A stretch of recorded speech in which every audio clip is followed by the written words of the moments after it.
The morning after the flood, Thornvale Abbey stood with its lower rooms still wet and its household still shaken, and no one paid much notice to the woman scrubbing the stone floor of the east corridor. And he was the exception. Lord Edmund Ashby, the Earl of Thornvale, had come down from his study at first light because the water had lifted a door off its hinge, and the carpenter could not be reached until afternoon. He had intended to walk the damage alone and quietly. He had not intended to find a housemaid on her knees in the gray November dawn, scrubbing with the methodical competence of someone who had been doing it for years, and singing. She sang without apparent awareness that she was singing. The song was a fragment, 3 bars of something half-finished, a melody that rose and hesitated, and rose again, as if searching for a note it could not quite find. Edmund stopped at the end of the corridor and listened, and something in the back of his chest tightened in a way he did not immediately understand. The woman was slight and pale, with dark hair pinned up under a plain cap that had gone damp at the edges. Her dress was the gray of the household maids, serviceable and worn at the cuffs, and she scrubbed without stopping. She had not heard him. The melody continued, tentative and private, the kind of thing a person sings only when they believe themselves alone. He had seen her twice before in the fortnight she had been at the Abbey, once in the kitchen passage carrying linen, once crossing the upper gallery with a broom. Both times she had dropped her gaze and moved out of his way with the practiced invisibility of good service. He had thought nothing of it. He thought something of it now, what he could not have said. Only that the fragment of melody bothered him in the manner of a half-remembered thing, a door glimpsed in a wall where no door should be. He withdrew before she heard him and said nothing to anyone. If you have ever wondered what it costs a person to become invisible on purpose, stay with this story. The answer is in every detail of what comes next. Her name in the household register was Nora Sims. She had been hired 6 weeks prior on the recommendation of Mrs. Pallister, the housekeeper at Lord Baswick's estate in Dorsetshire, a letter attesting to her industry, her quiet temperament, and her skill with fine linen. She had come to Thornvale Abbey in the first week of October, at the tail end of the house's summer airing, when the family was away, and the hiring of an additional maid had been left entirely to Mrs. Croft, the Thornvale housekeeper, who had liked her quiet hands and her undemanding manner, and had asked very few questions. Her wages were paid every fortnight into a small envelope left on the servants' hall table. She collected them without comment, and spent them on nothing anyone could see. Mrs. Croft had told the other maids that Nora was from Dorsetshire, a widow's daughter, that she had been in service since she was 16, and that they were not to trouble her. Bridget, the head parlor maid, had found this instruction odd and had said so privately to her friend Alice, who had agreed and then let the matter go, because Nora gave no offense and asked for nothing, and the house was large enough to absorb a silent woman without strain.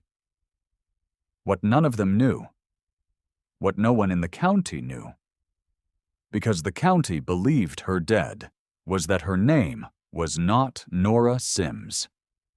6 years before, on a night in March when the River Wellow had risen 6 feet in 4 hours and taken the bridge at Calderton with it, Miss Cecily Marvel, the only daughter of Sir Hugh Marvel of Calderton Hall, had gone into the water. The cart had slipped on the flooded road. The driver had been found the next morning, pale and shaking, 2 miles downstream. Cecily had not been found at all. Her father's solicitor had sent the appropriate letters. The magistrate had entered the appropriate notation. After 3 months of searching, Sir Hugh Marvel had held a small private memorial service in the Calderton Chapel, and wept and gone home to the Hall, which was by then no longer legally his. The entail was a brutal document, as entails in 1815 were apt to be. In the absence of a direct heir, Calderton Hall and its 1,100 acres passed in entirety to Sir Hugh's nearest male relation, a second cousin named Gordon Marvel, who had been waiting for precisely this event for most of his adult life. Gordon Marvel had moved into the hall within the month. He had changed the furniture in the drawing room. He had let go the old gardener. He had invited his mother, a handsome cold woman called Mrs. Fanny Marvel, to take charge of the household, and she had done so with a thoroughness that left no corner of the original life intact. Sir Hugh Marvel had moved to the dower cottage at the edge of the grounds, and had declined, with unfailing courtesy, to leave. Cecily Marvel had not drowned. She had caught a fallen branch in the current and held it for 3 hours in the dark and the cold, and pulled herself out onto a shingle bank 4 miles from Calderton, and lain there until dawn, and understood, in the strange, clear quiet that follows survival, that she had a choice. She could return. She could name herself to the first farmhouse she reached, and send a message to her father, and take up her life where it had stopped. Or she could not. The knowledge arrived whole. Gordon Marvel was already in the hall before she reached dry ground. She had no money, no legal standing, no brother, no husband, no living relation who held authority over Gordon's claim.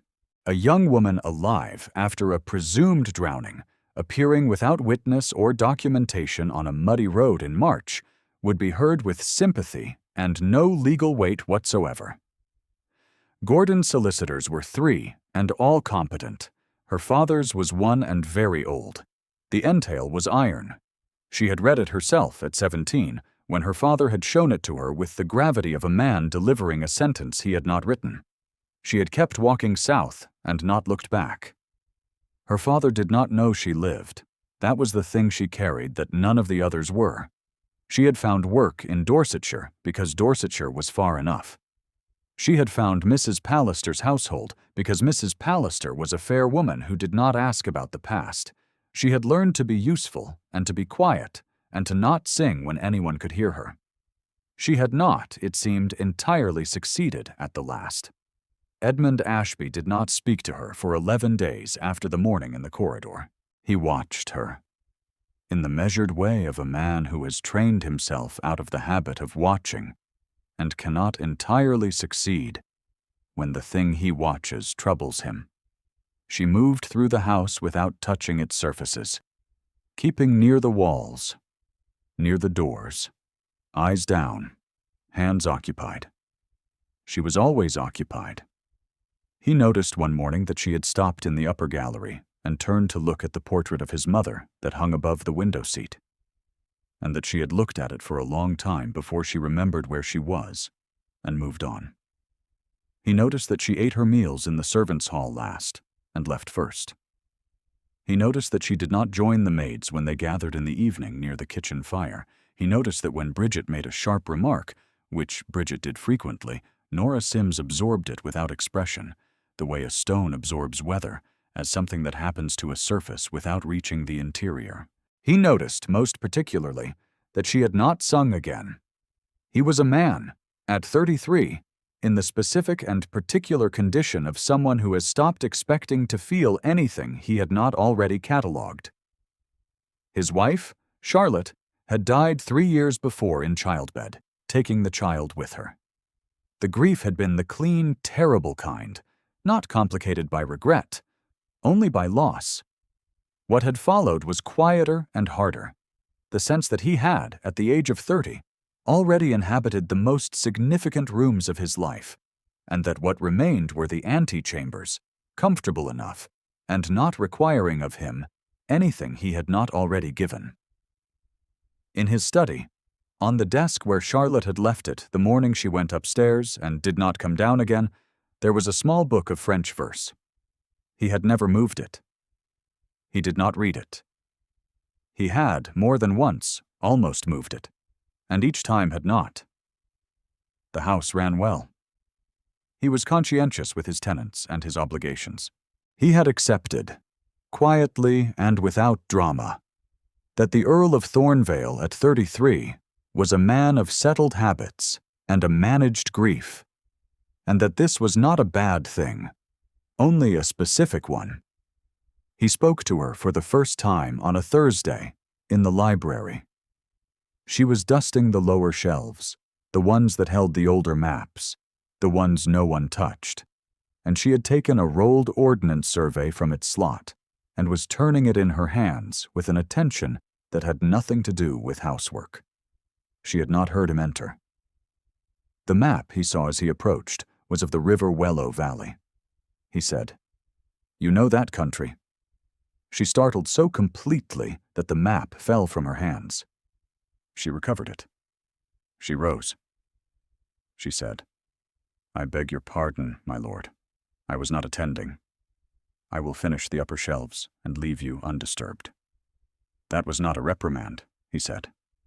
"I asked a question." She was very still.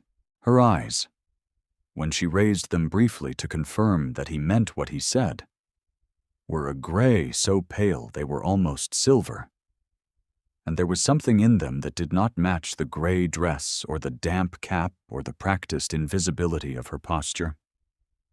Something that had been somewhere else first, and had not entirely agreed to be here. "I know the country a little," she said, "from a previous situation. There was a family called Marvel," he said, "at Calderton Hall. I knew Hugh Marvel slightly, years ago. His daughter was lost in the flood of 15. A pause so brief it might have been nothing. I had heard something of that," she said. "A sad business." She picked up her cloth. She did not look at him again. He let her go. He stood at the map case for a long time after she left, turning the name over in his mind without knowing why he was turning it, only that something in the region of the library door had not closed the way doors were supposed to close. Mrs. Fanny Marvel arrived at Thornvale Abbey 12 days after that conversation, with her son Gordon at her elbow and a letter of introduction from the Duchess of Marford that no one had solicited. Edmund had met Gordon Marvel twice, at circuit dinners, and had formed the impression of a man who had got what he wanted and was very much at pains to convey that he had deserved it. Fanny Marvel was another matter. She was a woman of about 55 who wore her confidence the way some women wear pearls, close and cool at the throat, and she surveyed the Thornvale drawing room on the first evening with the expressionless assessment of someone calculating whether it was worth improving. She had come, she said, because her son was in search of a bride, and the county assemblies at Thornvale were, she had heard, attended by several young women of satisfactory family. She had also come, Edmund suspected, because she was bored, and because she was very good at going where she was not invited. They were given rooms in the East Wing. Edmund bore it with the equanimity of a man who has learned that some inconveniences cannot be declined without a greater cost than endurance. On the second morning, Mrs. Fanny Marvel came down to breakfast before anyone else, and encountered Cecily in the passage outside the breakfast room. The pause was 3 seconds long. Cecily had turned the corner, carrying a pitcher of hot water, and had been half a step from the door before she understood who was standing at the threshold. She stopped. She did not breathe. She looked at the floor and waited. Mrs. Fanny Marvel looked at her for 3 seconds and then said in a voice of perfect pleasant indifference, "Take that through to the sideboard, girl, and quickly." Cecily took it through to the sideboard. Her hands were entirely steady. Her heart was a stone dropping through water, down and down, with no bottom arriving. She had not been recognized.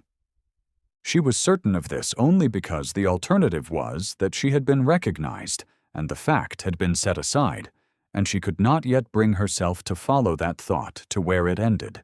She moved through the remainder of the morning with the concentrated quietness of someone performing a careful act.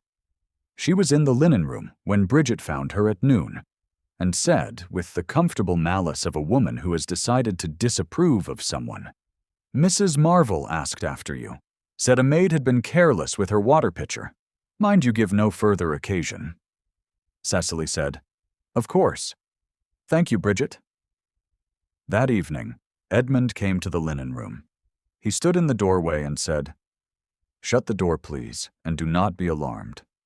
I am going to ask you something directly, and I would prefer that you not perform an answer. She shut the door. She faced him. She said nothing.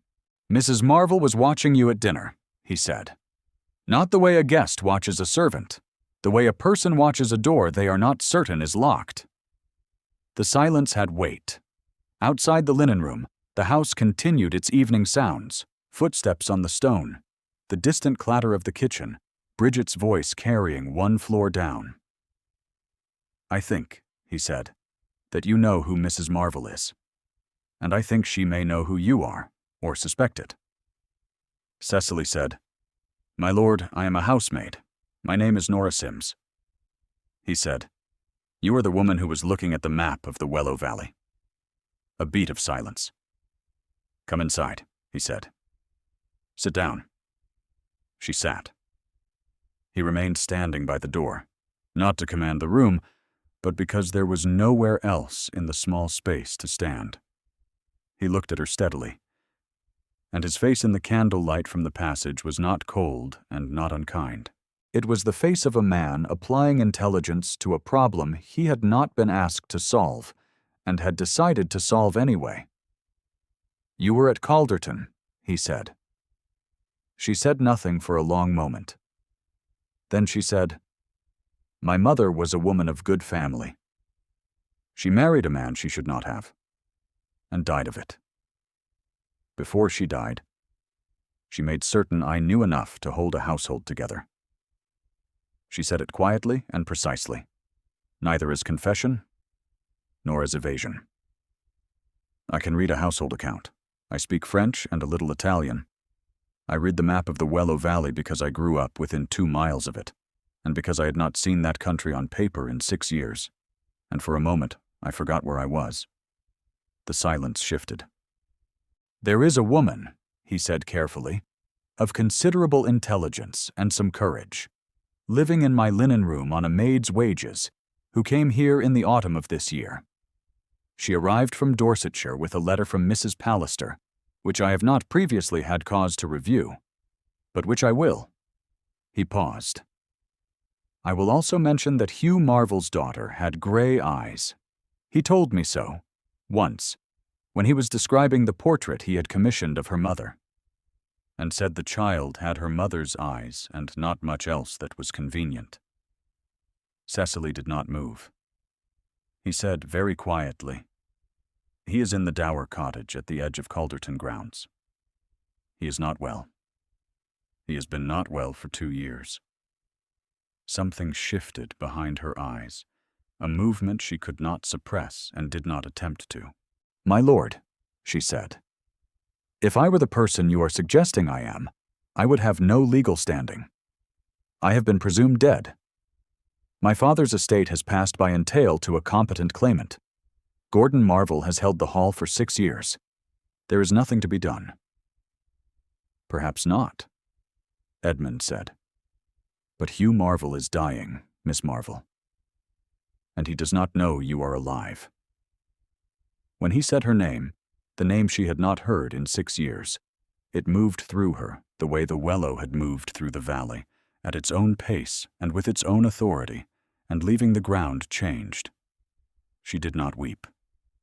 She pressed the back of her hand to her mouth and held it there for a moment, and then she lowered her hand and folded it in her lap, and she said, I did not come here to be found. I know, he said. I came because the situation in Dorsetshire closed, she said, and because Thornvale was far enough north that I did not think anyone from Calderton would be here. She said it without apology and without self-pity, as a fact. I have been very careful. You have been singing, he said. In the corridors. At dawn. She looked at him steadily. The melody, he said, is the opening of a song my mother used to play. She was from the Wellow Valley. She was born within 12 miles of Calderton. I heard it once when I was 9, and she played it for a cousin, and I never heard it again. The linen room was very quiet. I do not know the name of the song, Cecily said. My father's housekeeper used to hum it. I have been humming it for as long as I can remember. Edmund stood at the door of the linen room for another moment. Then he said, Mrs. Marvel will come looking, if she suspects. She is not a woman who leaves possibilities unguarded. He said it as a statement of fact, not as a threat, and not as a problem he was placing at her door. You should know that. What are you going to do? She said. He said, Tonight, nothing. Tomorrow, I am going to write a letter. He reached for the door. You will want to think about whether you will let me. He left. The linen room was very still. She sat in it for a long time, her hands in her lap, the candle from the passage throwing a stripe of light across the floor, and she thought about her father in the dour cottage at the edge of the grounds.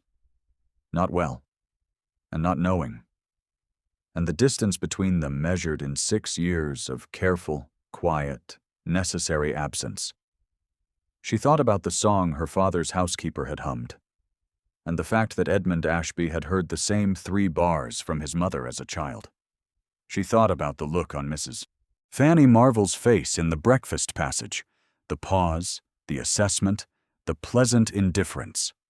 The pause had been 3 seconds long. 3 seconds was not indifference. 3 seconds was a woman calculating.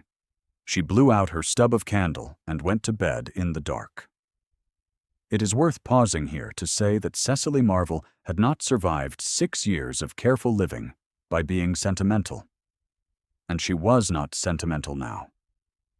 She understood clearly what Edmund Ashby's letter could and could not do. She understood that the law of entail was not moved by grief, or by identity, or by a maid with gray eyes and a partial claim to a melody from the Wellow Valley. She understood that Gordon Marvel had held Calderton Hall for 6 years and had solicitors who would fight, and that she had nothing and no one. She understood all of this, and she still, in the early hours of the morning, allowed herself to think about what it would mean for her father to know she was alive. Edmund's letter was not to Gordon Marvel's solicitors. It was to a man named Mr. Abercrombie, a senior solicitor in Bath who had handled the Marvel estate in the years before the entail had become relevant, and who had known Sir Hugh Marvel since before Cecily was born. Edmund sent it without informing Cecily. He sent it because he had decided, in the interval between leaving the linen room and reaching the top of the stairs, that what he was doing was not intervention, but restoration, and that those were different things. Mrs. Fanny Marvel spent the 3rd morning of her visit in the drawing room, writing letters and receiving calls from 2 neighboring families. She was charming and precise. She mentioned, in passing, to Mrs. Lyle of Harrowfield, that she had a strange sense she had seen the Thornvale maid called Nora Sims somewhere before, though she could not place where. Mrs. Lyle had said, "A maid? Really?" in the tone of a woman who did not particularly attend to maids. Mrs. Marvel had said, "Yes, a gray-eyed girl. There was a girl, years ago, in our neighborhood. Looked rather like her. No matter." And she had turned the conversation to the new vicar and his opinions on enclosure. Bridget reported this to Alice, who reported it to the under-footman, who said nothing to anyone, and then mentioned it, that evening, to Mrs. Croft, who chose to bring it to Edmund's attention, with the straightforward competence of a woman who has run a good house for 15 years and does not intend to have its peace disrupted. Edmund thanked her. He sent a note to his neighbor, Sir Thomas Ray, who was a magistrate and an old friend, and invited him to dinner the following evening. He said nothing to Cecily. He said nothing to Mrs. Fanny Marvel. He asked Gordon at breakfast about the current state of the Calderton tenants, and listened with his full attention as Gordon complained about 2 families he was hoping to turn off their leases, and filed this information in the place where he filed things that he intended eventually to use. The fourth evening began without incident. Dinner was 12 at table.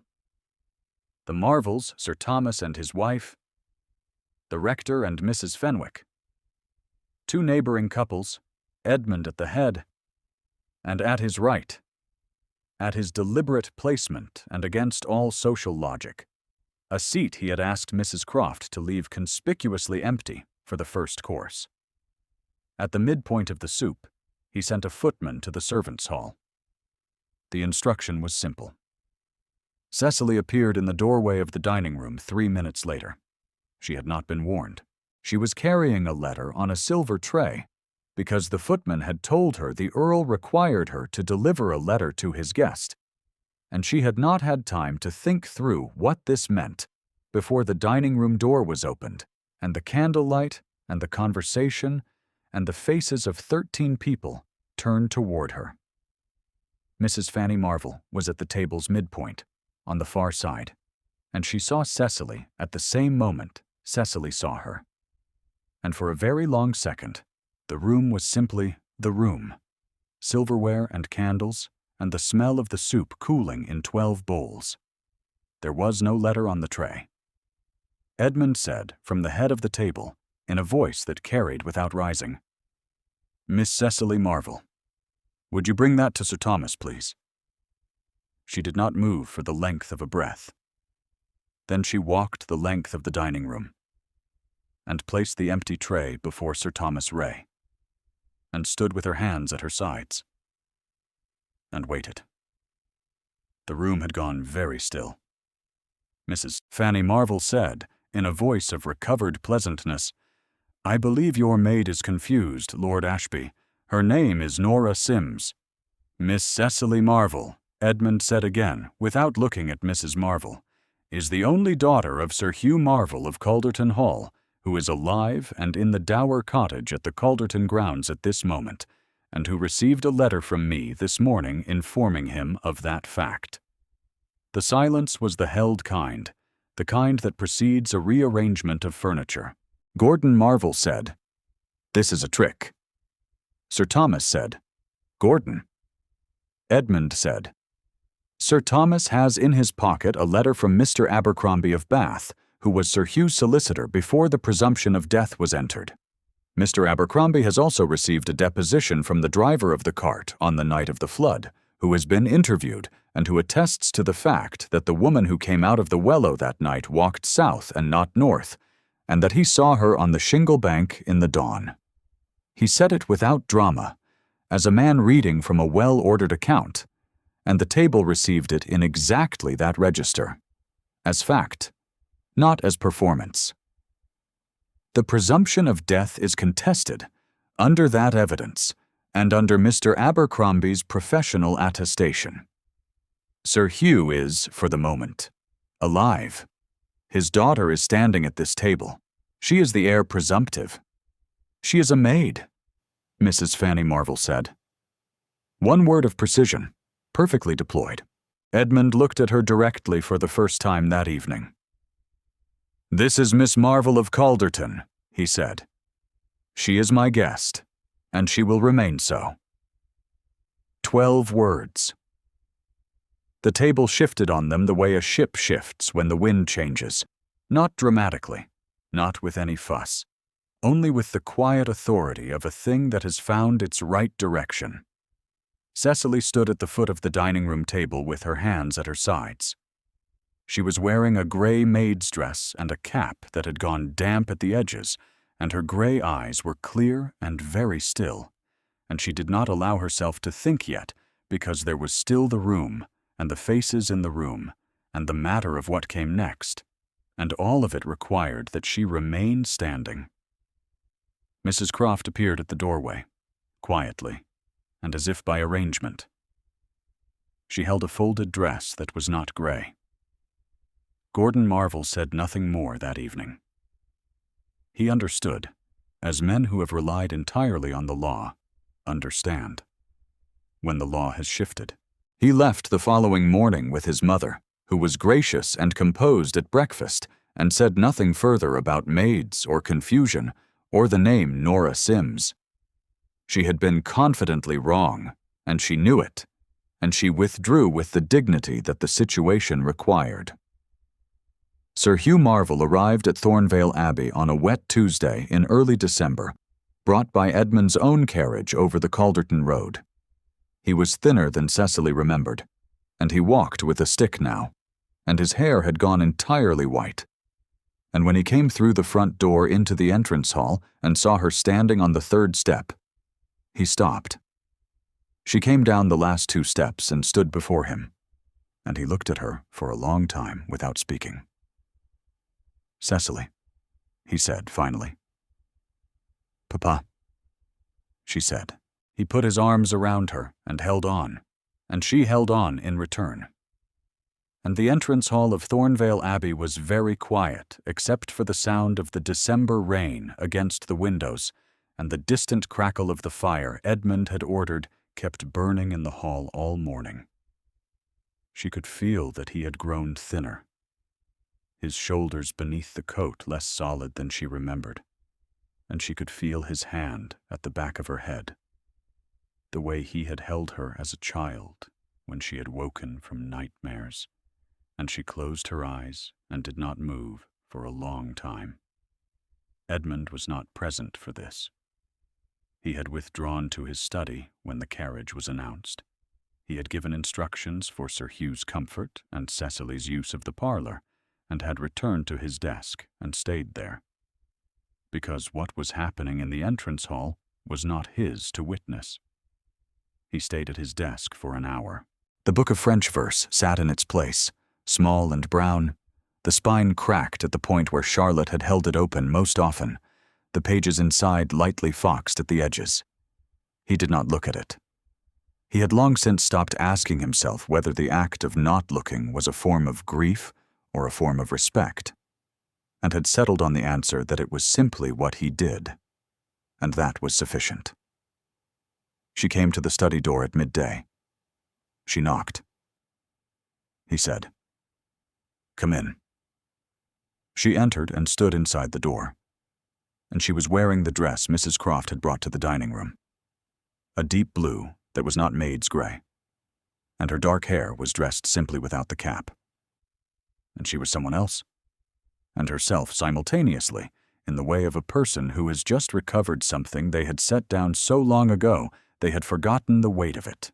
She said, "I have no words for what you have done," he said. Mr. Abercrombie had the deposition already. The driver wrote to him last year when he heard Hugh Marvel was ill. Abercrombie had been waiting for a context in which to use it. "That is not what I am speaking of," she said. He looked at her steadily, and she looked at him steadily, and the study was very quiet. "The melody," she said finally. "Did your mother leave the music?" He was still for a moment. Then he said, "It is in the case below the window. My mother labeled everything." She crossed the study to the case below the window and opened it. She found the sheet among the others, a piece of paper yellow at the edges, the notes written in a hand that was not Edmund's mother's but older than that, faded brown ink in the margin, a woman's name, a date, the name of the valley. Cecily looked at it for a long time. Edmund came to stand beside her. Not close. The appropriate distance of a man in his own study, at the appropriate remove. She said, without turning, "You said that you were going to write a letter, and that you wanted to know whether I would allow it." "I did," he said. "You wrote it without waiting." "You were not going to say yes," he said.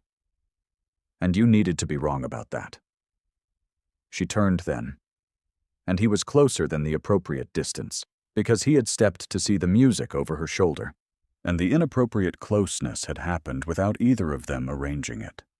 She was looking up at him, and he was looking down at her, and his face in the gray December light had the quality she had noted without understanding in the dining room, the quality of a man who has decided something at the level below words, and is only now accounting for the decision. He said, "Miss Marvel." She said, "Yes." Not an answer to a question. An acknowledgement that the name was hers, and that she was not, any longer, pretending otherwise, not to him, and not to herself. "I am not a man who does things quickly," he said. "I want you to understand that. I am deliberate, and I am slow, and I have been, for some time, a man with settled habits. I have also, in the past weeks, been a man who listens in corridors for a melody that is not quite finished." He was still looking at her with the same steady attention, and his voice was level. And nothing in his posture performed anything at all. "Your father is here. Your situation is, at least in part, restored. You do not owe me anything, and you are not obligated to remain. I would like, if you are willing, to continue this conversation over some considerable time, without the gray dress and the cap." She said, "The dress was a useful thing. I was very good at not being seen." "I know," he said. "I saw you anyway." Something shifted in her face, a small unguarding, the kind that happens in the moment before a person decides they no longer need to manage the weather of a room. She said, "I would like to hear the rest of the melody." He said, "It is in 4 movements. I have never heard the last. Perhaps someone will play it, and we will find out." She did not take his hand. She turned back to the music case and lifted the sheet carefully from among the others, and he stood beside her at the appropriate distance, and outside the study window, the December rain slowed and then stopped, and the clouds broke for a moment in the west, and pale winter light came through the window and lay across the yellowed sheet and her dark hair, and his hand on the edge of the case. Her father was in the parlor by the fire. There was no going back to Calderton Hall with things as they stood. Not yet. Not until Abercrombie had completed his work. And that would take months. She would remain at Thornvale. There were proper arrangements to be made, a position for Sir Hugh, a guest room that was not a linen room, the careful procedural scaffolding of a thing that was being rebuilt from the foundation up. None of that was today. Today was the music, and the winter light, and her father drinking tea in the parlor with his stick leaning against the chair, and the Earl of Thornvale standing at the music case beside her, with his hands very still, and his face in the particular condition of a man who has discovered, late and without warning, that the antechambers he had resigned himself to were not the end of the house. There was a piano in the east drawing-room. She had noticed it 3 weeks ago, a good instrument, slightly out of tune at the upper register. She had not touched it. He said, without looking up from the case, "The east drawing-room is open." "I know," she said. They left the study together, walking at the measured distance of 2 people navigating the uncertain ground between what has been said and what has not yet been said, and the house around them was warm and lit and full of the ordinary sounds of a household that did not know it had just been remade. At the door to the east drawing-room, she paused. She looked at him. He said, "Go on." She went in. She sat at the piano and placed the yellowed sheet on the stand, and she played the opening 3 bars she had known all her life.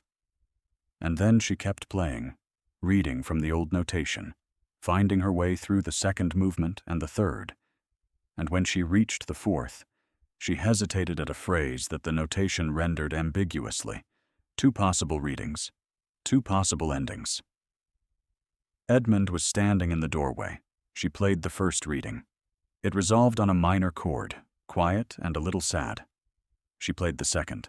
It opened into something that did not resolve at all, that held a note, and then a pause, and then a note an octave above. as if the question had not been answered, but only enlarged, made more beautiful and more alive by the asking. The room was very still. She lifted her hands from the keys and let the last note die. On the desk in the study, the small book of French verse sat where Charlotte had left it 3 years before. Edmund had, perhaps, in the weeks since a maid had stopped in the gallery to look at his mother's portrait, already ceased thinking of it as the last remaining thing, and had begun to think of it, quietly, without yet saying so, as what it had always been, a book, and a grief, and a thing that could be held without being carried everywhere. He did not think of it now. He thought of the note that had hung in the east drawing room, and the way it had become something else in the upper octave, the same melody, the same question, only asked from a greater height, with a greater view. She turned on the bench and looked at him. "The second," he said. She nodded.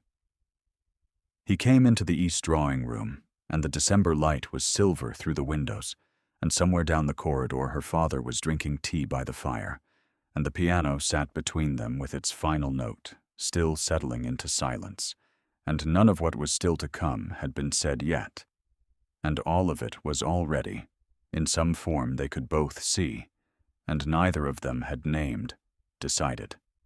If the journey of the woman who learned to become invisible in order to survive has moved you, leave a word in the comments, and tell someone who needed to hear it tonight. She did not vanish. She waited, and she was seen. The note hung in the air long after the room had absorbed it.